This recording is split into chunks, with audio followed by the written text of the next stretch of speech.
Hello friend बर्तमान discussion करवा +3 second semester core 4 रो unit 3। चलतु देखा आज टॉपिक टी कौन अटे ना यह हूँ संक्षिप्त प्रश्न उत्तर स्वाधीनता परवर्ती ओडिया नाटक व एकांकिका। आज आम डिस्कसन करवा स्वाधीनता परवर्ती ओडिया नाटक व एकांकिका। नाट्यकार मनोरंजन नाटक कौन स्थान पाई? मनोरंजन होती ओडिशार जड़े शक्तिशाली नाट्यकार। मनोरंजन होती जड़े ओडिशार शक्तिशाली नाट्यकार। नाट्यशैली जहाँ होना कहीं प्रत्येक नाटक में नुआ नुआ समस्या मान स्थान पाई। चिंता और चेतन में आधुनिक जटिल मनुष्य को बहु समस्या गृहीत होइछि। ओडिशार जड़े शक्तिशाली नाट्यकार होती मनोरंजन दास।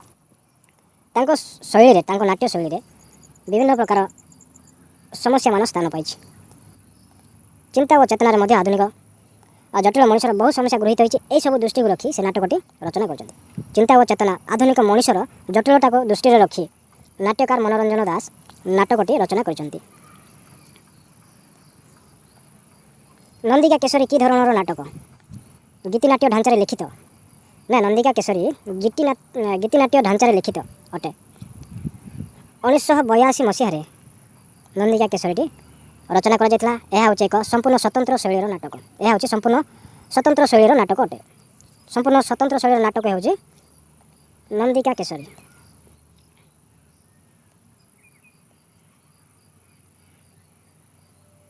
अरण्य फसल मनोरंजन दास एक सफल कृतित्व कहले अत्युक्ति हेब नहीं। अरण्य फसल 1969 ख्रीष्टाब्द 1969 अरण्य फसल नाटकटी रचना होती। पुणी प्रतिवादर स्वर उठिला तेबे यह साहित्य एकाडेमी पुरस्कार पाइला। जितेबाला जो समय प्रतिवाद स्वर उठिला से समय अरण्य फसल नाटकटी केन्द्र साहित्य एकाडेमी पुरस्कार पाइगला। 1971 प्रतिवाद स्वर क्षीण होगा आरंभ कला। धीरे धीरे प्रतिवाद स्वर 1972 मसीह धीरे धीरे क्षीण होगा लगे। स्वीकृति यह ही हूँ परिणति। तेबे यही स्वर संपूर्ण नीरव है यह स्वरटी नीरव होबार नाम नेउनथला। नीरव होबार नाम नेला नहीं एवं मध्य होई नहीं। यापर से धारे अमृतस्य पुत्र काठघोड़ा शब्दलिपि प्रभृति नाटक लेखाला।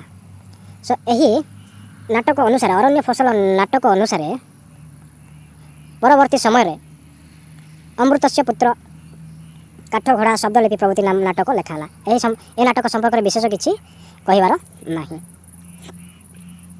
नंदिका केशरी नाट्यकार कौन दर्शाई? नंदिका केशरी नाट्यकार देखाई मनुष्य प्रकृतिर अपरिवर्तनीय स्थिति को। मनुष्य अपरिवर्तनीय स्थिति को से नंदिका केशरी नाट्य दर्शाई। कौन से नंदिका केशरी कौन दर्शा जाइए? स्वार्थपरता, असहनशीलता, बुझामणार अभाव। असहनशीलता बुझामणार अभाव ए सब मनुष्य प्रकृति अपरिवर्तनीय दिग विषय नंदिका केशरी वर्णना करमिति थिला सेमिति अछि। तीव्रता किछि बढ़ी यही जहाँ नंदिकार त्याग जातीयताबोध मनुष्यर अहमिका सर्वग्रासी बुभुक्षा निकट में व्यर्थ प्रमाण होइछि। काठघोड़ा नाटक कौन वर्णना करा? काठघोड़ा नाटक आधुनिक स्वामी स्त्री पारिवारिक जीवन को विश्लेषण करा ना। काठघोड़ा नाटक विशेष भाव में स्वामी और स्त्री पारिवारिक जीवन विषय रचना करा विश्लेषण करा। विवाह करती गोटे छात तले जीवन यापन कटाती मात्र सारा जीवन चिंता जगत परस्पर योजन दूर रही था। यही नाटकटी विशेष भाव में काठघोड़ा नाटकटी स्वामी स्त्री पारिवारिक जीवन विषय रचना कर। विवाह करने पर गोटे छात तले जीवन कटाती मात्र सारा जीवन चिंता जगत परस्पर ठार योजन दूर रही था।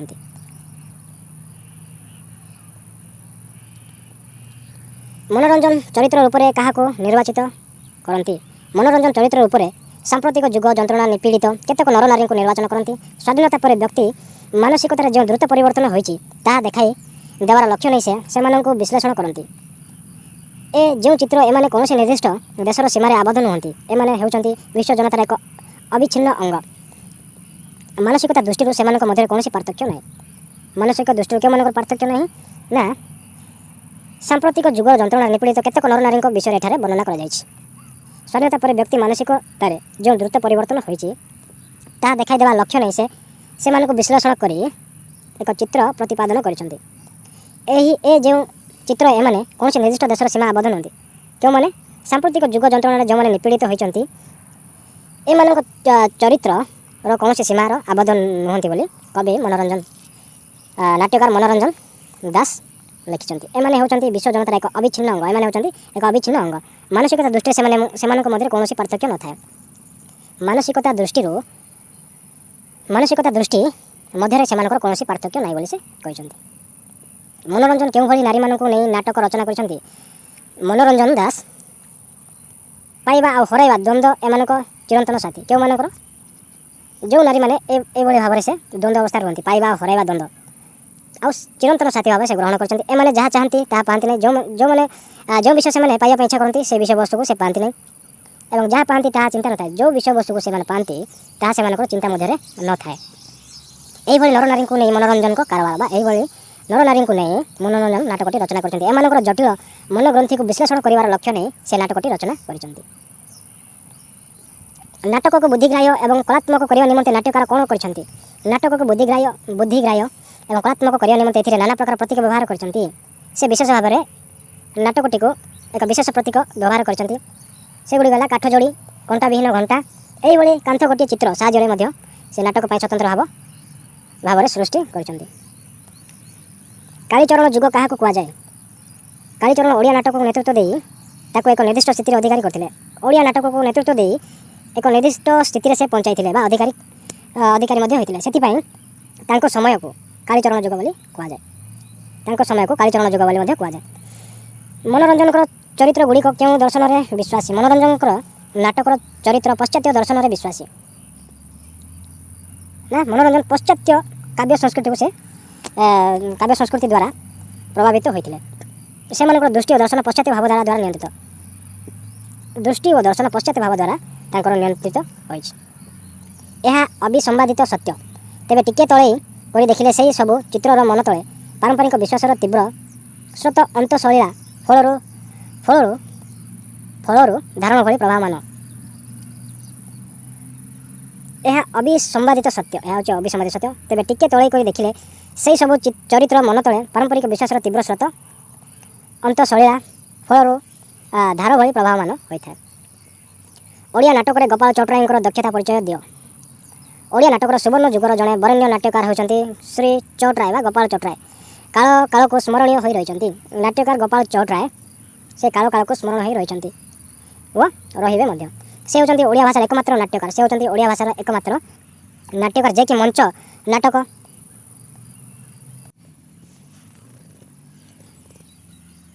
ଯିଏକି ମଞ୍ଚ ନାଟକ, ବେତାର ନାଟକ, ଚଳଚ୍ଚିତ୍ର ଓ ଦୂରଦର୍ଶନ ନାଟକ, ଗୀତିନାଟ୍ୟ, ଏକାଙ୍କିକା ପ୍ରଭୃତି ନାଟକର ପ୍ରାୟ ପ୍ରତ୍ୟେକ ବିଭାଗରେ ଲେଖନୀ ଚାଳନା କରିଛନ୍ତି।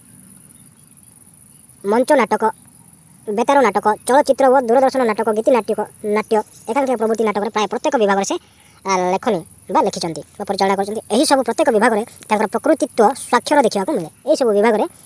ପ୍ରତ୍ୟେକ ବିଭାଗରେ ମଞ୍ଚ ନାଟକ, ବେତାର ନାଟକ ହେଉ କିମ୍ବା ଚଳଚ୍ଚିତ୍ର ଓ ଦୂରଦର୍ଶନ ନାଟକ, ଗୀତିନାଟ୍ୟ ଏସବୁରେ ସେ ତାଙ୍କର ଲେଖନୀ ଦେଖିବାକୁ ମିଳେ। ଚଟରାୟ ଓଡ଼ିଶାର ଜଣେ ଲୋକପ୍ରିୟ ନାଟ୍ୟକାର ବର୍ଣ୍ଣନା କର। ଏହା ବିଭିନ୍ନ କାରଣ ଥାଇପାରେ। ପ୍ରତ୍ୟକ୍ଷ ଏବଂ ପ୍ରଧାନ କାରଣ ହେଉଛି ଏ ଦେଶର ତୃଣମୂଳ ସହିତ ତାଙ୍କର ଆତ୍ମିକ ସମ୍ପର୍କ। ଆକାଶରେ ଉଡ଼ିବା ଅପେକ୍ଷା ମୋ ମାଟିରେ ବିଚରଣ କରିବାକୁ ହିଁ ଶ୍ରେୟସ୍କର ମଣିଥିଲେ।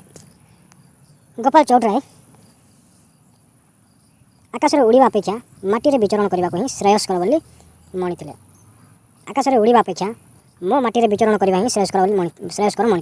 ସେ ଜାଣିଥିଲେ ଉଡ଼ିବା ପାଇଁ ଆକାଶ ଭଲ, ତେବେ ବିଶ୍ରାମ ନେବା ପାଇଁ ପ୍ରତ୍ୟେକଙ୍କୁ ମାଟି ପାଖକୁ ଫେରିବାକୁ ହିଁ ପଡ଼ିବ।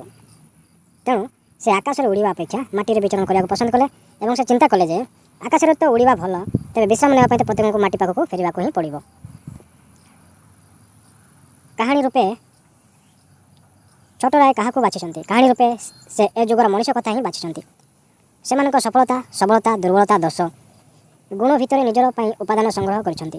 ସହରୀ ମଣିଷ ଆଉ ଗ୍ରାମୀଣ ମଣିଷ ଏ ଉଭୟଙ୍କୁ ପାଖେ ପାଖେ ଥୋଇ ଉତ୍କର୍ଷ ଅପକର୍ଷ ନିର୍ଣ୍ଣୟ କରିଛନ୍ତି। କାହାଣୀ ରୂପରେ ସେ ଏ ଯୁଗର ମଣିଷ କଥା ହିଁ ବାଛିଛନ୍ତି। ସେମାନଙ୍କର ସଫଳତା, ସବଳତା, ଦୁର୍ବଳତା, ଦୋଷ ଗୁଣକୁ ଭିତରେ ନିଜର ପାଇଁ ଉପାଦାନ ସଂଗ୍ରହ କରିଛନ୍ତି। ସହରୀ ମଣିଷ ଓ ଗ୍ରାମୀଣ ମଣିଷ ଏହି ଉଭୟଙ୍କୁ ପାଖରେ ଥୋଇ ଉତ୍କର୍ଷ ଆକର୍ଷଣ ନିର୍ଣ୍ଣୟ କରିଛନ୍ତି। ନାଟକ ଦେଖି ଦର୍ଶକ କାହିଁକି ଆତ୍ମହୀନ ହୋଇଛନ୍ତି? ଦର୍ଶକମାନେ ଯେତେବେଳେ ନାଟକ ଦେଖିଛନ୍ତି ସେତେବେଳେ ଏହିସବୁ ଚିତ୍ର ସବୁ ସେମାନଙ୍କୁ ଅପରିଚିତ ମନେ ହୋଇନାହିଁ। ନାଟକରେ ଯେଉଁ ଚିତ୍ରମାନ ଦେଖିବାକୁ ମିଳେ ସେହି ସବୁ ଚିତ୍ର ଦର୍ଶକମାନଙ୍କର ଅପରିଚିତ ନୁହେଁ। ଏମାନଙ୍କ ଦେହରେ ପରିଚିତ ମାଟିର ଗନ୍ଧ ହିଁ ତାଙ୍କ ସହିତ ଦର୍ଶକଙ୍କୁ ଆତ୍ମହୀନ ଦେଇଛି। ଏମାନଙ୍କ ଦେହରେ ପରିଚିତ ମାଟିର ଗନ୍ଧ ହିଁ ତାଙ୍କ ସହିତ ଦର୍ଶକଙ୍କୁ ଆତ୍ମହୀନ କରିଦେଇଛି। ତାଙ୍କ ନାଟକର ସଫଳ ହେବାର ଇଏ ଏକ ବଡ଼ ଦିଗ। ତାଙ୍କର ନାଟକ ସଫଳ ହେବା କ୍ଷେତ୍ରରେ ଏହିସବୁ ଦିଗ ଗୁଡ଼ିକ ରହିଛି। ଛୋଟରାଇଙ୍କୁ କାହିଁକି ସଂଳାପ ସୃଷ୍ଟିର ଯାଦୁକର ବୋଲି କୁହାଯାଇଛି? ସଂଳାପ ସୃଷ୍ଟି ଚରିତ୍ରର ପ୍ରାଣର ଭାଷା। ସଂଳାପ ହେଉଛି ଚରିତ୍ରର ପ୍ରାଣର ଭାଷା। ଏଥିପାଇଁ ଚୋଟରାୟ ଏକ ମଧ୍ୟମବର୍ତ୍ତୀ ପନ୍ଥା ବ୍ୟବହାର କରିଛନ୍ତି।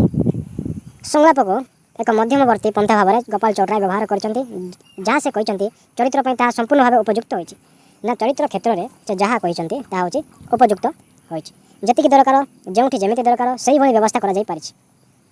ଯେତିକି ଦରକାର ଯେଉଁଠି ଯେମିତି ଦରକାର ସେହିଭଳି ବ୍ୟବସ୍ଥା ତାଙ୍କ ସଂଳାପରେ କରାଯାଇଛି। ଚିତ୍ରକୁ ବ୍ୟକ୍ତ କରିବା ପାଇଁ ଏହା ସମ୍ପୂର୍ଣ୍ଣ ଭାବରେ ସକ୍ଷମ ହୋଇଛି। ସେଥିପାଇଁ ଯଥାର୍ଥରେ ତାଙ୍କୁ ସଂଳାପ ସୃଷ୍ଟିର ଯାଦୁକର ବୋଲି କୁହାଯାଏ। ଯେତିକି ଦରକାର ଯେଉଁଠି ଦରକାର ସେହିଭଳି ବ୍ୟବସ୍ଥା ସେ କରିଛନ୍ତି। ଚରିତ୍ରକୁ ବ୍ୟକ୍ତ କରିବା ପାଇଁ ଏସବୁ ସମ୍ପୂର୍ଣ୍ଣ ଭାବେ ସକ୍ଷମ ହୋଇଛି। ତେଣୁ ତାଙ୍କୁ ସଂଳାପ ସୃଷ୍ଟିର ଯାଦୁକର ବୋଲି କୁହାଯାଏ। ଛୋଟରାୟଙ୍କର ତୃତୀୟ ପ୍ରସଙ୍ଗଟି କ'ଣ? ତୃତୀୟ ପ୍ରସଙ୍ଗଟି ହେଉଛି ରସ। ଛୋଟରାୟଙ୍କର ତୃତୀୟ ପ୍ରସଙ୍ଗଟି ହେଉଛି ରସ। ଭାରତୀୟ ସାହିତ୍ୟ ହେଉଛି ରସବାଦୀ ସାହିତ୍ୟ। ଭାରତୀୟ ସାହିତ୍ୟର ସାର୍ଥକତା ନିମନ୍ତେ ରସ ଗୁରୁତ୍ୱ କରି ନେଇ ଏଥିପାଇଁ 8ଟି ରସର ବ୍ୟବସ୍ଥା କରାଯାଇଛି। ରସବାଦୀ ସାହିତ୍ୟ ଭାରତୀୟ ସାହିତ୍ୟର ସାର୍ଥକତା ନିମନ୍ତେ ରସକୁ ଗୁରୁତ୍ୱ ଦିଆଯାଇଛି। ଏଥିପାଇଁ 8ଟି ରସର ବ୍ୟବସ୍ଥା କରାଯାଇଥିଲା। ପରବର୍ତ୍ତୀ କାଳରେ ଆଉ ଗୋଟିଏ ରସ ଯୁକ୍ତ ହୋଇ ପରବର୍ତ୍ତୀ ସମୟରେ ଅନ୍ୟ ଗୋଟିଏ ରସକୁ ସଂଯୁକ୍ତ କରାଯାଇଥିଲା। ତାପରେ ରସଟିକୁ ନବ ସଂଖ୍ୟାରେ ପହଞ୍ଚିଥିଲା। ସଂଖ୍ୟାର ଦୃଷ୍ଟିରୁ ରସ ସହିତ ଯୁକ୍ତ ହୋଇ ଯାହା ହେଉ ସାହିତ୍ୟ ପାଇଁ ରସ ଅନୁପାତ ହେଉଛି ଅତ୍ୟନ୍ତ ଗୁରୁତ୍ୱପୂର୍ଣ୍ଣ। ରସ ପାଇଁ ଅନୁପାତ ହେଉଛି ଅତ୍ୟନ୍ତ ଗୁରୁତ୍ୱପୂର୍ଣ୍ଣ। କ'ଣ ରସ ପାଇଁ ଅତ୍ୟନ୍ତ ଗୁରୁତ୍ୱପୂର୍ଣ୍ଣ? ତାହା ହେଉଛି ସାହିତ୍ୟ। ଛୋଟରାୟଙ୍କ କେଉଁ ନାଟକ କରୁଣ ରସ ପ୍ରମାଣ ମିଳିଥାଏ? ଛୋଟରାୟଙ୍କର କରୁଣ ରସର ପ୍ରମାଣ ଭରସା, ନଷ୍ଟ, ଉର୍ବଶୀ, ଶଯ୍ୟା, ସିନ୍ଦୁର ପ୍ରଭୃତି ନାଟକ ଦେଖିଲେ ଏହା ଭଲ ଭାବରେ ଜଣାପଡ଼ିଥାଏ। ସେହିଭଳି କରୁଣ ରସ ଜୀବନ ଭଳି ସାହିତ୍ୟରେ ଏହାର ସ୍ଥାନ କଳାତ୍ମକ ତରଣ ଭିତରେ ନାଟ୍ୟକାରଙ୍କୁ ବିଜୟୀ ଘୋଷଣା କରିଦିଆଗଲା। ଭରସା, ନଷ୍ଟ, ଉର୍ବଶୀ, ଶଯ୍ୟା, ସିନ୍ଦୁର ପ୍ରଭୃତି ନାଟକରେ କରୁଣ ରସର ବ୍ୟବହାର କରାଯାଇଛି। ଏହାର ସ୍ଥାନ କଳାତ୍ମକ ତରଣ ଭିତରେ ନାଟ୍ୟକାରଙ୍କୁ ବିଜୟୀ ଘୋଷଣା କରିଦିଆଗଲା। କେଉଁ ନାଟକ ପାଇଁ ସେ ନାଟ୍ୟକାର ରୂପେ ପ୍ରତିଷ୍ଠା ଅର୍ଜନ କରିଥିଲେ? ଜନମଞ୍ଚରେ ଅଭିନୀତ ତାଙ୍କର ନାଟକ ଭରସା। ଜନମଞ୍ଚରେ ତାଙ୍କର ଅଭିନୀତ ନାଟକ ହେଉଛି ଭରସା। 1952 ମସିହାରେ ତାହା ରଚନା କରାଯାଇଛି। ନାଟ୍ୟକାର ରୂପେ ପ୍ରତିଷ୍ଠିତ ହୋଇଥିଲା। ପ୍ରଥମେ ଭରସା ନାମକ ଏକ ନାଟକ ତାଙ୍କ ଜନମଞ୍ଚରେ ସେ ପ୍ରତିଷ୍ଠା କରିଥିଲେ। ଏଥିରେ ସେ ଜଣେ ଆଦର୍ଶବାଦୀ ଚିତ୍ରଶିଳ୍ପୀ ଜୀବନର ସଂଘର୍ଷର କାହାଣୀ ବର୍ଣ୍ଣନା କରିଛନ୍ତି। ବାସ୍ତବତା ଓ ଆଦର୍ଶବାଦ ମଧ୍ୟରେ ଦ୍ୱନ୍ଦ୍ୱର ପରିକଳ୍ପନା କରାଯାଇ ଆଦର୍ଶବାଦର ବିଷୟ ପ୍ରତିଷ୍ଠିତ ହୋଇଛି। ବାସ୍ତବତା ଓ ଆଦର୍ଶବାଦ ମଧ୍ୟରେ ଦ୍ୱନ୍ଦ୍ୱ ପରିକଳ୍ପନା କରାଯାଇ ଆଦର୍ଶବାଦର ବିଷୟ ପ୍ରତିଷ୍ଠା ହୋଇଛି। ପରକଲମ ନାଟକଟି କାହା ଉପରେ ଆଧାରିତ? ଛୋଟରାୟଙ୍କ ରଚିତ ପରକଲମ 1953 ନାଟକର ଏକ ଅନନ୍ୟ ହୋଇଛି। 1953 ମସିହାରେ ନାଟକଟି ଅନନ୍ୟ ହୋଇଯିବା। ପରକଲମଟି 1953 ମସିହାରେ ରଚନା କରାଯାଇଛି। ସମ୍ପୂର୍ଣ୍ଣ ରାଜନୈତିକ ଘଟଣାବଳୀକୁ ନେଇ ତାଙ୍କର ନାଟକ ରଚିତ ହୋଇଛି। ରଚନା ହୋଇଛି। ନିରୀହ ଭୋଟରମାନଙ୍କ ସରଳତା ସୁଯୋଗ ନେଇ ମିଳିତ ମନ୍ତ୍ରିମଣ୍ଡଳରେ ଜଣେ ସଦସ୍ୟ କିପରି 15 ଲକ୍ଷ ଟଙ୍କା ବିନିମୟରେ ଏ ଦେଶର ଦରିଦ୍ର ଜନତାର ପେଟର ହାତକୁ ପଡ଼ୋଶୀ ପ୍ରଦେଶ ହାତକୁ ଟେକି ଦେଇ ଦେଶର ଏକ ମାନବକୃତ ଦୁର୍ଭିକ୍ଷ ସୃଷ୍ଟି କରିଥିଲେ ତାହା ମାର୍ମିକ ବିବରଣୀ ନାଟକରେ ଦିଆଯାଇଛି। ଯୁଦ୍ଧୋତ୍ତର ଓ ସ୍ୱାଧୀନତା ପରବର୍ତ୍ତୀ କାଳରେ କେଉଁ ଉଦୀୟମାନ ଲବ୍ଧପ୍ରତିଷ୍ଠ ନାଟ୍ୟକାର ଓଡ଼ିଆ ନାଟ୍ୟ ସାହିତ୍ୟକୁ ପରିବର୍ଦ୍ଧିତ ଓ ପରିମାର୍ଜିତ କରିଛନ୍ତି?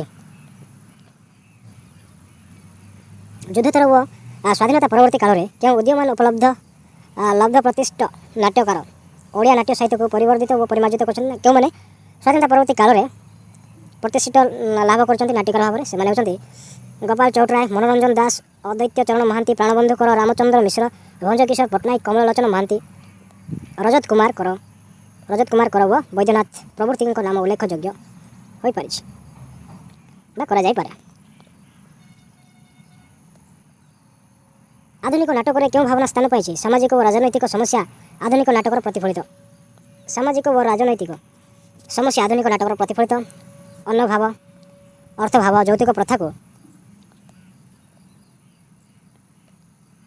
ପରିଣାମ, ଶରଣାର୍ଥୀ ସମସ୍ୟା, ସାମ୍ପ୍ରଦାୟିକ ବିଭେଦ, ଚୋର ବଜାରର ଲାଭ ଓ ଲୋଭରୁ କୁପରିଣାମ ଇତ୍ୟାଦି ନାନା ବାସ୍ତବ ସମସ୍ୟାକୁ କେନ୍ଦ୍ର କରି ସାମ୍ପ୍ରତିକ ନାଟ୍ୟକାରଗଣ ନାଟକ ରଚନା କରୁଛନ୍ତି। ନା ସାମ୍ପ୍ରତିକ ନାଟ୍ୟକାରଗଣ କେଉଁ କେଉଁ ବିଷୟବସ୍ତୁକୁ ରଚନା କରୁଛନ୍ତି, କେଉଁ କେଉଁ ବିଷୟବସ୍ତୁକୁ ଦୃଷ୍ଟିରେ ରଖି ରଚନା କରୁଛନ୍ତି? ନା ସାମାଜିକ ଓ ରାଜନୈତିକ ସମସ୍ୟା, ଅନ୍ନଭାବ, ଅର୍ଥଭାବ, ଯୌତୁକ ପ୍ରଥାକୁ ପରିଣାମ, ଶରଣାର୍ଥୀ ସମସ୍ୟା, ସାମ୍ପ୍ରଦାୟିକ ବିଭେଦ, ଚୋର ବଜାର ଲାଭ ଓ ଲୋଭର କୁପରିଣାମ ଇତ୍ୟାଦି ନାନା ବାସ୍ତବ ସମସ୍ୟାକୁ କେନ୍ଦ୍ର କରି ନାଟ୍ୟଗଣ ନାଟକଟି ରଚନା କରିଛନ୍ତି। ଅମୃତସ୍ୟ ପୁତ୍ର କାହାର ରଚନା ଅଟେ? ଅମୃତସ୍ୟ ପୁତ୍ର ମନୋରଞ୍ଜନ ଦାସଙ୍କ ରଚନା ଅଟେ। ଅମୃତସ୍ୟ ପୁତ୍ର ମନୋରଞ୍ଜନ ଦାସଙ୍କ ରଚନା ଅଟେ। ସ୍ୱାଧୀନତା ପରବର୍ତ୍ତୀ ନାଟକଗୁଡ଼ିକ କେଉଁ ଅନୁସରଣରେ ରଚିତ ହୋଇ ନୂତନ କଳେବର ଧାରଣ କରିଛି? ପଶ୍ଚାତ୍ ନାଟକର ଅନୁସରଣରେ ରଚିତ ହୋଇ ନୂତନ କଳେବର ଧାରଣ କରିଛି। ସ୍ୱାଧୀନତା ପରବର୍ତ୍ତୀ ନାଟକଗୁଡ଼ିକ କେଉଁ ଅନୁସରଣରେ ରଚିତ ହୋଇଛି? ନା ପଶ୍ଚାତ ନାଟକର ଅନୁସରଣ କରାଯାଇଛି। ନବନାଟ୍ୟ ଆନ୍ଦୋଳନର ପୁରୋଧା କିଏ ଥିଲେ? ନବନାଟ୍ୟ ଆନ୍ଦୋଳନର ପଟପୁରୋଧା ମନୋରଞ୍ଜନ ଦାସ ଥିଲେ, ବା ମନୋରଞ୍ଜନ ଦାସ ହେଉଛନ୍ତି ନବନାଟ୍ୟର ଆନ୍ଦୋଳନର ପଟପୁରୋଧ। ଆଗାମୀ ନାଟକର ନାଟ୍ୟକାର କିଏ ଓ ସେ ଏଥିରେ କେଉଁ ବାର୍ତ୍ତା ଦେଇଛନ୍ତି? ଆଗାମୀ ନାଟକର ନାଟ୍ୟକାର ହେଉଛନ୍ତି ମନୋରଞ୍ଜନ ଦାସ। ଆଗାମୀ ନାଟକରେ ଆଗାମୀ ଯୁଗର ବାର୍ତ୍ତାବହ ଭାବେ ସେ ବାର୍ତ୍ତା ଦେଇଛନ୍ତି। ସଂକେତ ଧର୍ମୀ ନାଟକ ଆଉ କେଉଁ ନାମରେ ପରିଚିତ? ସଂକେତ ଧର୍ମୀ ନାଟକକୁ ଉଦ୍ଭଟ ନାଟକ କୁହାଯାଏ। ସଂକେତ ଧର୍ମୀ ନାଟକକୁ କେଉଁ ନାଟକ କୁହାଯାଏ? ଉଦ୍ଭଟ ନାଟକ ବୋଲି କୁହାଯାଏ। ଉଦ୍ଭଟ ନାଟକ ମଧ୍ୟରେ କେଉଁଗୁଡ଼ିକ ପ୍ରସିଦ୍ଧି ଲାଭ କରିଛି? ଉଦ୍ଭଟ ନାଟକ ମଧ୍ୟରେ ମୃଗୟା, ନାଲି ପାନ୍ ରାଣୀ, କଳାପାନ୍ ଟୀକା, ପ୍ରତାପଗଡ଼ର 2 ଦିନ, ଚନ୍ଦ୍ରଚୋରୀ ଆଦି ନାଟକଗୁଡ଼ିକ ପ୍ରସିଦ୍ଧି ଲାଭ କରିଛି। କେଉଁ ନାଟ୍ୟକାରମାନେ ପାରମ୍ପରିକ ବିଷୟବସ୍ତୁ ଓ ରଚନା ରୀତିକୁ ପରିହାର କରି ବିବିଧ ପରୀକ୍ଷା ନିରୀକ୍ଷାରେ ନିଜକୁ ନିୟୋଜିତ କରିଛନ୍ତି? ନାଟ୍ୟକାରମାନେ ପରମ୍ପରା ବିଷୟବସ୍ତୁ ଓ ରଚନା ରୀତିକୁ ପରିହାର କରି ବିବିଧ ପରୀକ୍ଷା ନିରୀକ୍ଷାରେ ନିଜକୁ ନିୟୋଜିତ କରିଛନ୍ତି। କେଉଁ ନାଟ୍ୟକାରମାନେ? ସେମାନେ ହେଉଛନ୍ତି ବିଶ୍ୱଜିତ ଦାସ, ଯଦୁମଣି ଦାସ ମହାପାତ୍ର, ବିଜୟ ମିଶ୍ର, ଅକ୍ଷୟ ମହାନ୍ତି, କାର୍ତ୍ତିକ ରଥ, ବସନ୍ତ କୁମାର ମହାପାତ୍ର, ରତ୍ନାକର ଚୟନୀ, ରମେଶ ପାଣିଗ୍ରାହୀ, ହରିହର ମିଶ୍ର ନାମ ଉଲ୍ଲେଖଯୋଗ୍ୟ ହୋଇଛି। ଶବବାହକମାନେ କାହାର ସଫଳ କୃତି ଭାବରେ ପରିଚିତ? ନା ବିଜୟ ମିଶ୍ରଙ୍କର ନାଟକ ହେଉଛି ଶବବାହକମାନେ। ବିଜୟ କୁମାର ମିଶ୍ରଙ୍କ ଦ୍ୱାରା ରଚିତ ନାଟକଟି ହେଉଛି ଶବବାହକମାନେ। ବସନ୍ତ କୁମାର ମହାପାତ୍ରଙ୍କ କେଉଁ ନାଟକଗୁଡ଼ିକ ଅଭିନୀତ ହୋଇ ଉଚ୍ଚ ପ୍ରଶଂସିତ ହୋଇଛି?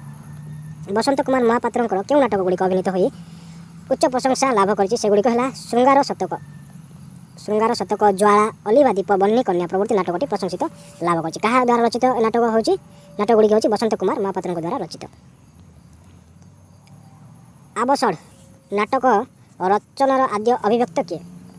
ଆବଷଢ଼ ନାଟକର ରଚନାର ଆଦ୍ୟ ଅଭିବ୍ୟକ୍ତ ହେଉଛନ୍ତି ମନୋଜ ଦାସ। ଅରଣ୍ୟ ଫସଲ ହେଉଛି ପ୍ରଥମ ଆବଷଢ଼ ନାଟକ। ଅରଣ୍ୟ ଫସଲ ହେଉଛି ପ୍ରଥମ ଆବଷଢ଼ ନାଟକ ଅଟେ। କେଉଁମାନେ ଏକାଙ୍କିକା ରଚନା କରି ଏ ନାଟ୍ୟ ସାହିତ୍ୟର ଏହି ବିଭାଗକୁ ପରିପୃଷ୍ଟ କରିଛନ୍ତି? ଏକାଙ୍କିକା ରଚନା କରି ନାଟ୍ୟ ସାହିତ୍ୟର ବିଭାଗକୁ ପରିପୃଷ୍ଟ କେଉଁ ନାଟ୍ୟକାରମାନେ କରିଛନ୍ତି? ନା ସେମାନେ ହେଲେ କାଳୀଚରଣ ପଟ୍ଟନାୟକ, ହରେକୃଷ୍ଣ ମହତାବ, ପ୍ରାଣବନ୍ଧୁ କର, ମନୋରଞ୍ଜନ ଦାସ। ଗୋପାଳ ଚୌଟରାୟ, ଯତୀନ ଦାସ, ଶ୍ରଦ୍ଧାକର, ସୁପକାର, ସରଳା ଦେବୀ, ଶୁଭେନ୍ଦ୍ର ମହାନ୍ତି ଇତ୍ୟାଦି ଏକାଙ୍କିକା ରଚନା କରି ନିଜର ପ୍ରତିଭାଟି ପରିଚୟ ଦେଇଛନ୍ତି। ଓଡ଼ିଶାରେ ନାଟ୍ୟକାରଗଣ କେଉଁଥିରେ ବେଶୀ ତାଙ୍କର ଦକ୍ଷତା ସାଫଲ୍ୟ ଅର୍ଜନ କରିବାରେ ସମର୍ଥ ହୋଇଛନ୍ତି? ଏକାଙ୍କିକା ରଚନା କରି ନାଟ୍ୟକାରଗଣ ଅଧିକ ସାଫଲ୍ୟ ଅର୍ଜନ କରିଛନ୍ତି। ଏକାଙ୍କିକା ରଚନା କରି ନାଟ୍ୟକାରଗଣ ଅଧିକ ସାଫଲ୍ୟ ଅର୍ଜନ କରିଛନ୍ତି। କଟକରେ କେବେ ଆକାଶବାଣୀ କେନ୍ଦ୍ର ସ୍ଥାପିତ ହୋଇଥିଲା? କଟକରେ 1948 ମସିହାରେ ଆକାଶବାଣୀ କେନ୍ଦ୍ର ସ୍ଥାପିତ ହୋଇଥିଲା। ନାଟ୍ୟ ସାହିତ୍ୟର କ୍ଷେତ୍ର କେଉଁଥିରେ ପ୍ରସାରିତ ହୋଇଛି? ନାଟ୍ୟ ସାହିତ୍ୟର କ୍ଷେତ୍ର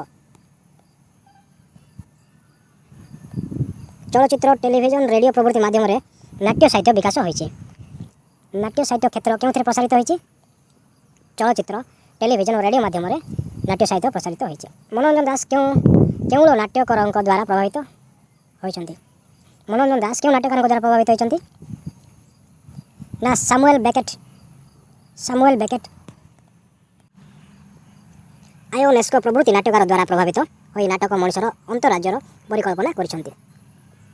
ସାମୁଏଲ ବେକେଟ୍, ଆୟୋନେସ୍କୋ ପ୍ରଭୃତି ପଶ୍ଚାତ ନାଟ୍ୟକାରଙ୍କ ଦ୍ୱାରା ସେ ପ୍ରଭାବିତ ହୋଇଛନ୍ତି। କିଏ ପ୍ରଭାବିତ ହୋଇଛନ୍ତି? ନା ମନୋରଞ୍ଜନ ଦାସ।